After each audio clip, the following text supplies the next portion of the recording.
धामी के जिस धाकड़ फैसले से बौखलाए कट्टरपंथी, उस ऐतिहासिक फैसले को देश में लागू करेंगे गृह मंत्री। शाह के वादे के बाद धामी ने भी दिया धाकड़ बयान। तीसरी बार सत्ता में आने पर मोदी करेंगे बड़ा ऐलान।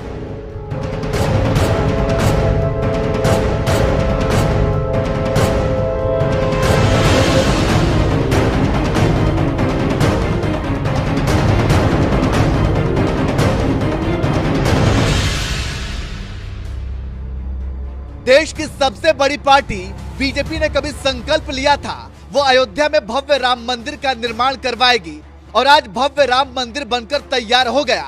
सत्ता में आने पर कश्मीर से अनुच्छेद 370 हटाएंगे और एक झटके में कश्मीर से 370 भी हटा दिया। 3 तलाक के खिलाफ कानून बनाने का वादा किया। मोदी राज में कानून भी बन गया और अब लगता है कि एक और संकल्प पूरा होने का वक्त आ गया है। बस इंतजार है अब की बार 400 पार सीटों के साथ सत्ता में आने का। ये जन सैलाब, ये अपार जन समर्थन, आपका ये उत्साह साफ बता रहा है कि फिर एक बार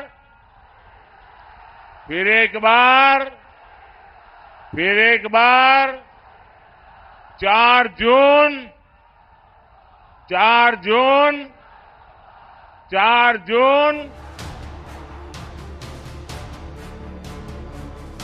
दरअसल बीजेपी ने जहां राम मंदिर निर्माण, अनुच्छेद 370, 3 तलाक के खिलाफ कानून बनाने जैसे वादों को तो पूरा कर दिया, लेकिन पूरे देश में यूनिफॉर्म सिविल कोड लागू करने का संकल्प अभी अधूरा है, जिसे लगता है बीजेपी तीसरी बार सत्ता में आने पर पूरा कर सकती है, क्योंकि इस बार के संकल्प पत्र में भी बीजेपी ने देश की जनता से यूनिफॉर्म सिविल कोड लागू करने का वादा किया है। और जब बीजेपी कोई वादा करती है तो उसे पूरा करके ही दम लेती है। यही वजह है कि देश के गृह मंत्री अमित शाह जब एबीपी न्यूज को इंटरव्यू देने आए तो पत्रकार दीवान ने उनसे पूछ ही लिया कि क्या मोदी सरकार के सत्ता में आने के बाद अगले 100 दिनों के अंदर यूसीसी लाया जाएगा। पत्रकार दीवान के सवाल पर गृह मंत्री अमित शाह ने सबसे पहले किसी राज्य का नाम लिया तो वो है उत्तराखंड का, जहां धामी सरकार ने अपने राज्य में बीजेपी का संकल्प पूरा करते हुए यूसीसी लागू किया।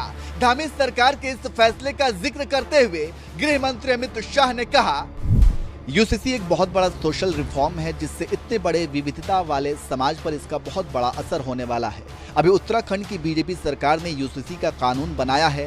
स्वाभाविक रूप से इसका सोशल, पॉलिटिकल और लीगल स्क्रूटनी होगी और तीनों जगह राजनीतिक बहस भी जरूरी है, सामाजिक बहस भी जरूरी है और कानूनी बहस भी जरूरी है। ये तीनों बहस पूरी होने के बाद जो सत्य निकलेगा, कानून में कुछ बदलाव करने की जरूरत पड़ेगी तो इस पर सोचा जा सकता है, या तो ये तय होगा कि कानून ठीक ही है तो स्वाभाविक रूप से हम चाहते हैं कि यूसीसी देश भर में लागू हो।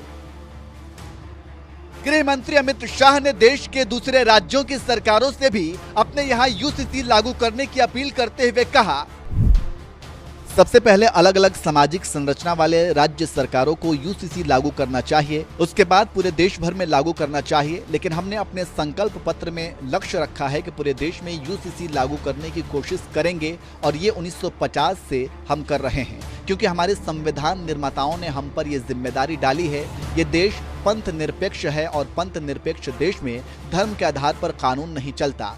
जो लोग यूसीसी का विरोध कर रहे हैं वो मुस्लिम पर्सनल लॉ को भी आधा अधूरा किया है। क्रिमिनल लॉ लाएं तो चोरी करने वालों के हाथ काटने पड़ेंगे, बलात्कार करने वालों को पत्थर से मार देना पड़ेगा। इसलिए अब समय आ गया है कि यूसीसी लागू किया जाए। गृह मंत्री अमित शाह ने उत्तराखंड सरकार के यूसीसी लागू करने के फैसले का जिक्र करते हुए दूसरे राज्यों को भी अपने यहां यूसीसी लागू करने की सलाह दी।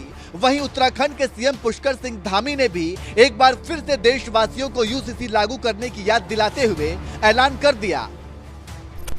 प्रधानमंत्री नरेंद्र मोदी के नेतृत्व और केंद्रीय गृह मंत्री अमित शाह के मार्गदर्शन से उत्तराखंड में समान नागरिक संहिता का विधेयक पारित कर दिया गया है। समान नागरिक संहिता प्रत्येक धर्म, जाति, संप्रदाय, वर्ग के लोगों को समान अधिकार प्रदान करने की गारंटी है। मुझे पूरा विश्वास है कि माननीय प्रधानमंत्री जी के तीसरे कार्यकाल में भाजपा सरकार संपूर्ण देश में समान नागरिक संहिता लागू करने का कार्य करेगी।